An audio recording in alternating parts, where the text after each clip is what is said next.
Salam kebahagiaan bagi saudari-saudaraku pencinta Mutiara Iman. Mulai hari ini kita akan mendengarkan tentang surat Santo Paulus kepada umat di Filipi sebagai bacaan pertama dalam misa harian.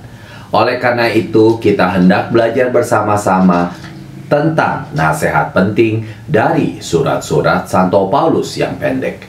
Apakah itu? Mari kita belajar bersama-sama.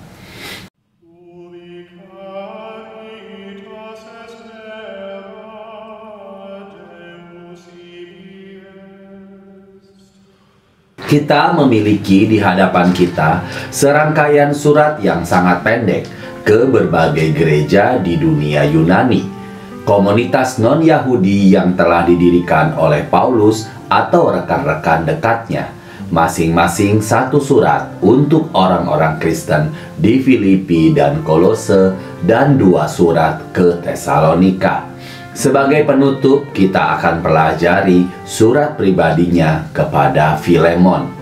Untuk memahami pentingnya bahkan surat-surat yang sangat pendek ini bagi komunitas yang dituju, perlu diingat bahwa Paulus adalah tokoh heroik bagi orang Kristen non-Yahudi. Kekuatannya sebagai pengkhotbah dan pendebat tak tertandingi. Begitu pula keberaniannya dalam menghadapi pertentangan dan banyak penderitaan yang harus dia tanggung. Belum lagi penganiayaan awalnya terhadap orang Kristen, termasuk bantuannya dalam kemartiran Santo Stefanus. Pertobatannya yang dramatis dalam perjalanan ke Damaskus, dan penglihatan yang telah dia terima dari Tuhan kita. Selain itu, Paulus secara khusus menjadi sasaran orang-orang Yahudi yang membencinya karena kredibilitas Yahudinya sempurna. Namun, ia memeluk Kristiani dan menentang segala cara untuk menghakimi iman dan praktek orang-orang Kristen. Lawannya mengejarnya kemanapun dia pergi. Dia harus diturunkan dalam keranjang di atas tembok Damaskus untuk menghindari kekerasan mereka. Tetapi Paulus juga menimbulkan pertentangan di antara para penyembah berhala dan pesulap, karena dia begitu terus terang dalam kecamannya. Dia membongkar kelicikan Elimas, tukang sulap. Dia dilempari batu di Listra. Dia dan Silas dipenjarakan di Tiatira, di mana meskipun gempa bumi membebaskan mereka, mereka tidak melarikan diri, melainkan menyelamatkan nyawa sipir penjara. Mereka mengalami masalah di Athena dan memprovokasi kerusuhan oleh perajin perak atau pembuat berhala di Efesus. Dalam satu adegan yang sangat manusiawi, ketika Paulus berkhotbah di Troas, seorang anak laki-laki bernama Eutikus, yang berarti beruntung, sedang tertidur dan jatuh dari jendela lantai 3, sehingga Paulus harus memastikan bahwa dia tidak terluka dan mungkin dengan menyembuhkannya. Ketika dia mengunjungi Yerusalem dan bertemu dengan Rasul Yakobus, Paulus ditangkap oleh orang-orang Yahudi dan memiliki kesempatan untuk membela diri di hadapan Dewan Yahudi dan para imam kepala. Itu adalah rencana orang Yahudi untuk membunuhnya, yang membuatnya dipenjara untuk terakhir kali. Tetapi dia dilindungi oleh Gubernur Felix, oleh Festus, dan oleh Raja Agripa, sampai dia dapat mengajukan banding kepada Kaisar. Dalam perjalanannya ke Roma dengan kapal, dia menyelamatkan semua orang di atas kapal dari badai di laut dan kapal karam di Malta. Melalui kepribadiannya yang kuat, kepercayaan diri, nasihat yang baik, dan keterbukaan terhadap rahmat, bagi komunitas Kristen non-Yahudi menerima Surat dari Santo Paulus sama seperti gereja lokal di paruh kedua abad ke-20 yang menerima surat pribadi dari Padre Pio, Bunda Teresa, dan Yohanes Paulus II, semuanya digabung menjadi satu jika mereka adalah komunitas yang telah didirikan oleh penulis. Berbeda dengan surat-surat yang lebih panjang untuk Roma, Korintus, Galatia, dan Efesus yang mencakup perawatan utama dari pertanyaan-pertanyaan kunci mistik, sakramental, doktrinal, atau moral. Surat-surat ini lebih mudah mengungkapkan struktur umum dari semua tulisan Paulus. Format surat standar Paulus dimulai dengan salam yang sangat Kristiani, kemudian mengungkapkan doa dan ucapan syukurnya yang sepenuh hati atas kesetiaan komunitas tempat dia menulis. Kemudian menawarkan dorongan dan sedikit instruksi dasar untuk menjaga mereka di jalur yang benar, dan akhirnya menyebutkan sesuatu tentang keadaannya saat ini yang menyebabkan Paulus tidak bisa mengunjungi mereka secara pribadi, sebelum menutup dengan salam khusus jika ada dan berkat terakhir. Satu tema umum dalam surat-surat itu adalah peringatan Paulus untuk tidak disesatkan oleh orang-orang Yahudi yang mencoba menarik orang Kristen kembali kepada legalisme dan praktek tubuh tertentu seperti sunat yang tidak memiliki kuasa untuk menyelamatkan karena mereka telah dibebaskan di dalam Kristus. Ini jelas merupakan bahaya bagi komunitas Kristiani awal, karena orang Kristen berlatar belakang Yahudi mendatangi mereka dan mencoba menarik mereka ke dalam perayaan tradisional Yahudi. Paulus menentang kecenderungan ini dengan segenap jiwanya.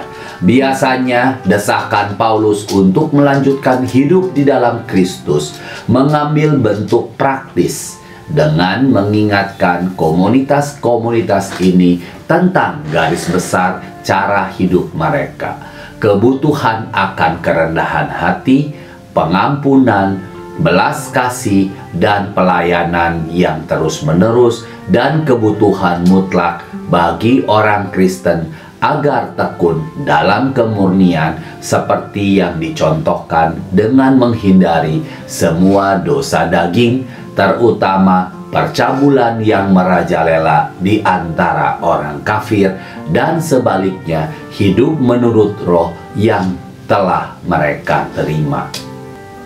Pada tingkat yang lebih praktis lagi, Paulus sering menyebutkan dengan sangat singkat poin-poin kunci yang dia buat kepada orang Efesus tentang hubungan suami dan istri dan anak-anak mereka, serta antara tuan dan budak. Namun setiap surat mengandung permata yang khusus, karena ungkapan yang kuat yang dengannya Paulus menekankan suatu nasihat atau pengajaran tertentu. Mari kita pelajari bersama nasihat atau pengajaran tersebut. Dalam surat kepada umat di Filipi, nasihat tentang mewartakan Kristus. Beberapa memang memberitakan Kristus karena iri hati dan perselisihan, tetapi yang lain dengan niat baik. Lalu bagaimana? Hanya dalam segala hal, baik dalam kepura-puraan atau kebenaran, Kristus diwartakan, dan karena itu aku bersuka cita. Tentang hidup dan mati, Kristus akan dimuliakan di dalam tubuhku, baik dengan hidup atau mati. Karena bagiku hidup adalah Kristus dan mati adalah keuntungan. Aku kesulitan di antara keduanya. Keinginanku adalah untuk pergi dan bersama Kristus, karena itu jauh lebih baik. Tetapi lebih perlu untuk tinggal di dunia ini karena kamu. Tentang kerendahan hati, miliki pikiran ini di antara kamu sendiri yang ada di dalam Kristus Yesus, yang meskipun dia dalam rupa Allah tidak menganggap kesetaraan dengan Allah sebagai hal yang harus dipertahankan, tetapi mengosongkan dirinya, mengambil bentuk seorang hamba. Pada penghormatan yang benar, kerjakan keselamatanmu sendiri dengan takut dan gentar, karena Allah lah yang mengerjakan di dalam kamu, baik untuk kemauan maupun pekerjaan menurut kerelaannya. Dalam surat kepada umat di Kolose, sebagai catatan bahwa bab 1 adalah permata yang luar biasa. Nasihatnya tentang penebusan. Semoga Anda diperkuat dengan semua kekuatan menurut kekuatannya yang mulia, untuk semua daya tahan dan kesabaran dengan sukacita. Bersyukur kepada Bapa yang telah memenuhi syarat kami untuk berbagi dalam warisan para orang suci dalam terang. Dia telah membebaskan kita dari kekuatan kegelapan dan memindahkan kita ke kerajaan anaknya yang terkasih, yang di dalam Dia kita memiliki penebusan kita, yaitu pengampunan dosa. Nasihat tentang pemenuhan semua hal di dalam Kristus. Dia adalah gambar Allah yang tidak kelihatan, yang sulung dari segala yang diciptakan, karena di dalam Dialah telah diciptakan segala sesuatu di surga dan di bumi, yang kelihatan dan tidak kelihatan. Apakah tahta atau kekuasaan atau kerajaan atau otoritas? Semua hal diciptakan oleh Dia dan untuk Dia. Dia ada di depan segala sesuatu, dan di dalam Dia segala sesuatu ada di dalam Dia. Dia adalah kepala tubuh, gereja. Dia adalah permulaan yang sulung dari kematian, yang dalam segala hal Dia mungkin menjadi yang terdepan, karena seluruh kepenuhan Allah berkenan diam di dalam Dia, dan melalui dan oleh Dialah Ia memperdamaikan segala sesuatu dengan dirinya, baik yang ada di bumi maupun yang ada di sorga, sesudah Ia mengadakan pendamaian oleh darah salib Kristus. Nasihat tentang ketekunan. Juga kamu yang dahulu hidup jauh dari Allah, yang memusuhinya dalam hati dan pikiran, seperti yang nyata dari perbuatanmu yang jahat, sekarang diperdamaikannya di dalam tubuh jasmani Kristus oleh kematiannya, untuk menempatkan kamu kudus dan tak bercela dan tak bercacat di hadapannya. Sebab itu kamu harus bertekun dalam iman, tetap teguh dan tidak bergoncang, dan jangan mau bergeser dari pengharapan Injil yang telah kamu dengar dan yang telah dikabarkan ke seluruh alam di bawah langit, dan yang aku ini, Paulus, telah menjadi pelayannya. Nasihat tentang nilai penderitaan. Sekarang aku bersukacita karena aku boleh menderita karena kamu, dan menggenapkan dalam dagingku apa yang kurang pada penderitaan Kristus untuk tubuhnya, yaitu jemaat. Aku telah menjadi pelayan jemaat itu sesuai dengan tugas yang dipercayakan Allah kepadaku untuk meneruskan firman-Nya dengan sepenuhnya kepada kamu, yaitu rahasia yang tersembunyi dari abad ke abad dan dari turunan ke turunan, tetapi yang sekarang dinyatakan kepada orang-orang kudus-Nya. Surat kepada umat di Tesalonika. Ada satu catatan, kedua surat dikirim dari rekan kerja Paulus, yaitu Silvanus dan Timotius. Nasihat mengenai para uskup dan imam. Kami minta kepadamu saudara-saudara supaya kamu menghormati mereka yang bekerja di antara kamu, yang memimpin kamu dalam Tuhan dan yang menegur kamu, dan supaya kamu sungguh-sungguh menjunjung mereka dalam kasih karena pekerjaan mereka. Nasihat tentang sikap orang Kristen. Hiduplah selalu dalam damai, seorang dengan yang lain. Kami juga menasehati kamu, saudara-saudara, tegurlah mereka yang hidup dengan tidak tertib, hiburlah mereka yang tawar hati, belalah mereka yang lemah, sabarlah terhadap semua orang. Perhatikanlah supaya jangan ada orang yang membalas jahat dengan jahat, tetapi usahakanlah senantiasa yang baik terhadap kamu masing-masing dan terhadap semua orang. Bersukacitalah senantiasa, tetaplah berdoa, mengucap syukurlah dalam segala hal, sebab itulah yang dikehendaki Allah di dalam Kristus Yesus bagi kamu.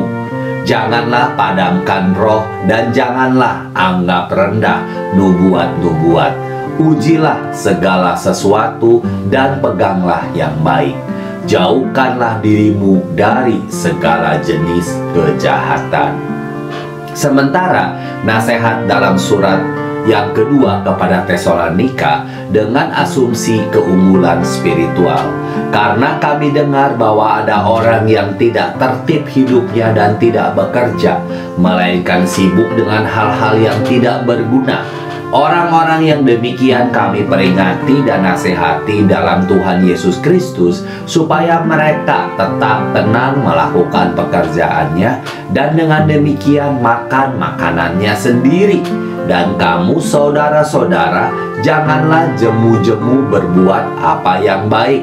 Jika ada orang yang tidak mau mendengarkan apa yang kami katakan dalam surat ini, tandailah dia dan jangan bergaul dengan dia supaya ia menjadi malu. Tetapi janganlah anggap dia sebagai musuh, tetapi tegurlah dia sebagai seorang saudara. Sehubungan dengan nasihat terakhir ini, meskipun ini dapat diterapkan dalam banyak konteks, ada suatu penekanan khusus.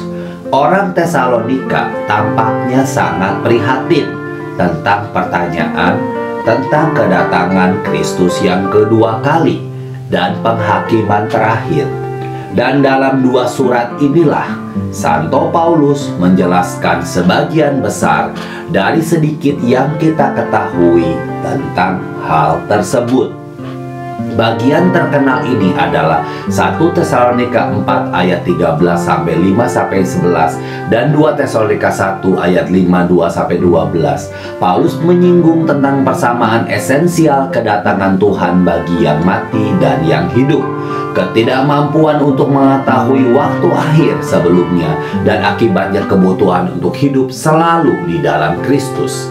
Sifat antikristus sebagai manusia yang melanggar hukum, yang memperoleh kuasa melalui setan dan ditahan oleh Kristus sampai dia akan membuka kedok dan membunuhnya, dan angan-angan Allah yang izinkan dalam diri mereka yang menolak untuk mengakui kejahatan.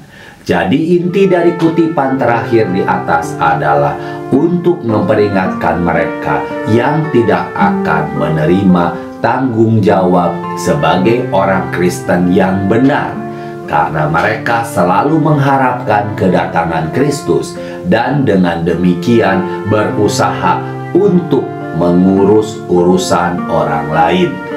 Ini tentu saja bertentangan dengan ajaran Paulus, apapun alasannya. Saya harus menekankan bahwa semua surat Paulus memiliki tujuan yang sama, untuk mengajar orang Kristen apa yang telah Kristus lakukan untuk mereka dan bagaimana mereka harus menanggapinya. Seperti yang dikatakan Paulus secara ringkas dalam Galatia, supaya kita sungguh-sungguh merdeka. Kristus telah memerdekakan kita. Karena itu, berdirilah dan teguh, dan jangan mau lagi dikenakan kuk perhambaan. Mungkin tepat. Kemudian, untuk menutup dengan penyebutan surat yang sangat pendek yang ditulis Santo Paulus kepada rekan sekerjanya Filemon, yang tampaknya telah menyediakan salah satu budaknya kepada Paulus sebagai seorang hamba. Nama budak ini adalah Onesimus. Tulis Paulus, aku telah menjadi bapa rohaninya dalam penjaraku. Paulus di penjara mengirim Onesimus yang sekarang menjadi Kristen kembali kepada Filemon dengan kata-kata ini. Sebab mungkin karena itulah dia dipisahkan sejenak daripadamu, supaya engkau dapat menerimanya untuk selama-lamanya, bukan lagi sebagai hamba, melainkan lebih dari hamba, yaitu sebagai saudara yang kekasih. Bagiku sudah demikian, apalagi bagimu, baik secara manusia maupun di dalam Tuhan. Kalau engkau menganggap aku temanmu seiman, terimalah dia seperti aku sendiri. Dan kalau dia sudah merugikan engkau ataupun berhutang padamu, tanggungkanlah semuanya itu kepadaku. Aku, Paulus, menjaminnya dengan tulisan tanganku sendiri. Aku akan membayarnya. Agar jangan kukatakan, tanggungkanlah semuanya itu kepadamu, karena engkau berhutang kepadaku, yaitu dirimu sendiri. Ya saudaraku, semoga engkau berguna bagiku di dalam Tuhan. Hiburkanlah hatiku di dalam Kristus. Dengan percaya kepada ketaatanmu, kutuliskan ini kepadamu. Aku tahu lebih daripada permintaanku ini akan kulakukan. Paulus ingin Filemon membebaskan Onesimus sama seperti Kristus yang telah membebaskan kita dari dosa-dosa kita. Tuhan Yesus memberkati. Salam sehat buat kita semuanya.